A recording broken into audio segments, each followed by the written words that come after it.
What is up, guys? In today's video, we're going to be going over the two newest items added to Fortnite's loot pool as a result of the faction showdown completions, as well as a few balance changes. As always, if you guys do enjoy this video, find it helpful, informative, or interesting, remember to give it a like, subscribe if you like some more, and comment down below what you think of the new Slaperoni pizza and the 7 cluster cannon, because those are the items that were added. So the Slaperoni pizza is a pizza healing item like we've had in the past, but it also gives you the slap effect, which is unlimited sprint for a period of time after consuming it. So it heals for 35 health or shield, and it does, do so pretty quick. The animation on this is not long.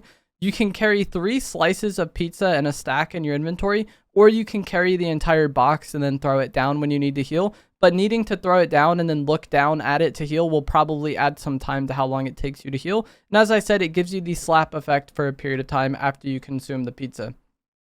There is actually guaranteed pizza spawns in the pizza restaurants around the map. I'm not sure how many there is just off the top of my head, but I know Ripped Tides has one. And then the hill next to Sus Studios also does have a pizza restaurant. There likely is more on the map as well that have these just guaranteed pizzas sitting on the counter. Overall, I think this is a good healing item. The pizza has always been really solid ever since it's been in the game. And the fact that this gives the slap effect is really nice. There is a bug with this, however. As of the time I'm recording this video, this will likely be patched relatively quickly. But you can start to eat the pizza, but not finish that animation, and you'll actually get the slap benefit as if you had eaten the slice. So just carrying around slices of pizza in your inventory essentially means that you have unlimited slap if you, have the time to activate and cancel that animation. And all you have to do is start eating it and then swap weapons real quick. It's like 2 buttons. It's not hard at all to do. The time it takes to eat the slice isn't long, but it's also not short that you can really mess this up. So that bug is really nice for just being able to get unlimited slap whenever you want. And overall, I think this is a good healing item as is, but being able to just trigger that unlimited sprint whenever you need it is really nice, because running out of sprint always feels really bad in Fortnite. So I think it's a good healing item. It gives slap. Good. Nice to have it in the loot pool. Whether or not I would rather take this or a chug jug, that's what it really comes down to. I think there's pros and cons to each, but these are definitely the two top tier healing items. The 7 cluster cannon I don't really like that much. We had this last season during some of the power hours, and this is just essentially a rocket launcher that explodes on impact and then spawns in more rock or cluster explosions as after the initial blast. So you have 2 kind of types of damage. You have the initial base damage and then the cluster explosions. And there are 2 rarities of this, purple and gold. The purple has 81 base damage for that initial rocket, and the gold has 85.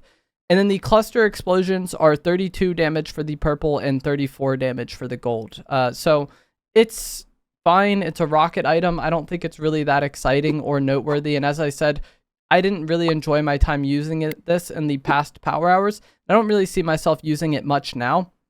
And the mobility we have in this season, I feel does kind of make it a bit easier to use somewhat, because you can just kind of do the uppercut with the 7 gloves and just launch yourself straight vertical and then swap to this and kind of shoot it down on an enemy. But if you're too close to them, you do have to worry about damaging yourself with the clusters if you end up right basically on them. But like most rocket weapons in Fortnite, there's times where this will feel really overpowered, and there's not going to be much you can do playing against it, or there's not going to be much your enemy can do playing against you. It just really comes down to, is it something you want to consistently carry? And the answer for me to that question is no. I would rather have, 2 mobility items or the DMR, and that's kind of what this is competing for, because I'm definitely going to be using a shotgun and some sort of spray weapon.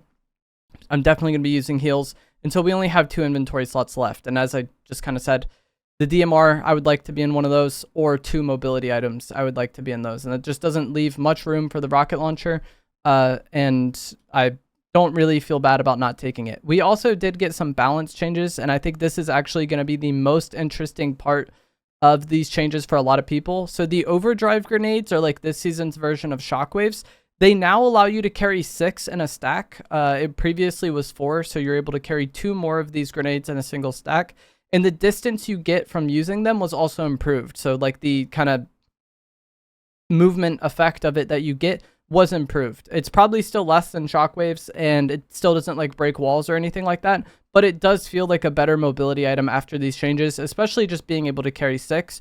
Also, the amount you get from looting was improved, but I think this was bugged in typical Fortnite fashion.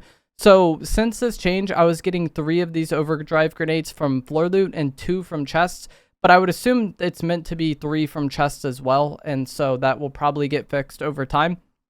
But overall, this is a very nice improvement to the overdrive grenades. It felt kind of weird that they were a weaker mobility item than shockwaves, but they had the same kind of amount you could carry that shockwaves had last season at 4. And so now putting them to 6, I think is a kind of a good trade-off, because we got a worse mobility item. And so the benefit of that is that we can carry more in a stack, and that they're easier to find now, where you find them in larger quantities. So I think this is a really good change. Another change to mobility is going to be that the 7 power gloves now have a chance, or a higher chance of spawning from chest loot. So they didn't change how the item functions at all, but you have a higher probability of getting them from chests. In season 2, they added a feature where you're able to slam doors on people when you run into it, but this just felt incredibly buggy and weird. It is honestly one of the most strange things they've ever added, in my opinion, and this has been temporarily disabled until they can refine and improve that. I'm hoping that temporary just means, forever. But we will see as time goes on. But as of the time I'm recording this video, the door bashing is no longer in the game. The mythic pump shotgun, the mythic iron pump, was added back to the weight at Riptides, and the mythic duels were removed from the weight loot. So now the only mythic you can get from lifting the weight at Riptides is back to being the mythic iron pump, just as it was last season. And that is a nice change, in my opinion. Riptides, is my favorite POI on this map. I don't really like using the duels. I feel like with how this season plays, the Chaos Reloader shotgun is probably the preferred shotgun anyways, but if I was going to use a pump, being able to get the mythic one is nice, and there probably will be some games where I just get the mythic pump and then happen to use it, because it's the best thing that, I have at that time. They reduced the spawn rate of gold. I don't really know what this means or what this equates to, but basically gold is going to be less abundant on the map. You're probably just going to be getting less gold from every source there is for you to get gold from, which is unfortunate, but it's not as big of a deal this season as it would have been last season, because you can also buy high rarity weapons or just straight up upgrade your weapons at the rivalry stations around the map using that rivalry currency. So not having as much gold to go around isn't as big of a deal, I think. And then the final change is that they made first zone larger, so you're going to be less rushed to kind of get to first zone.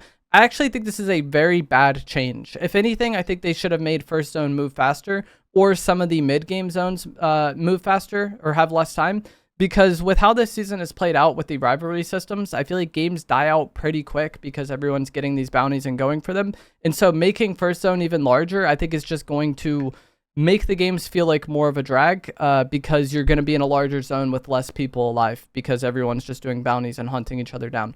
That may be something that kind of changes as time goes on. I feel like early on in a season, the lobbies always kind of die out pretty quick.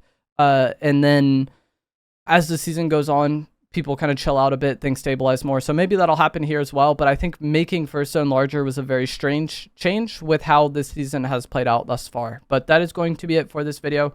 As always, if you guys did find this to be helpful, informative, or interesting, remember to give it a like, subscribe if you'd like to see more. Let me know down in the comments below what you think of these changes, and I will see you guys in the next one. Thanks for watching.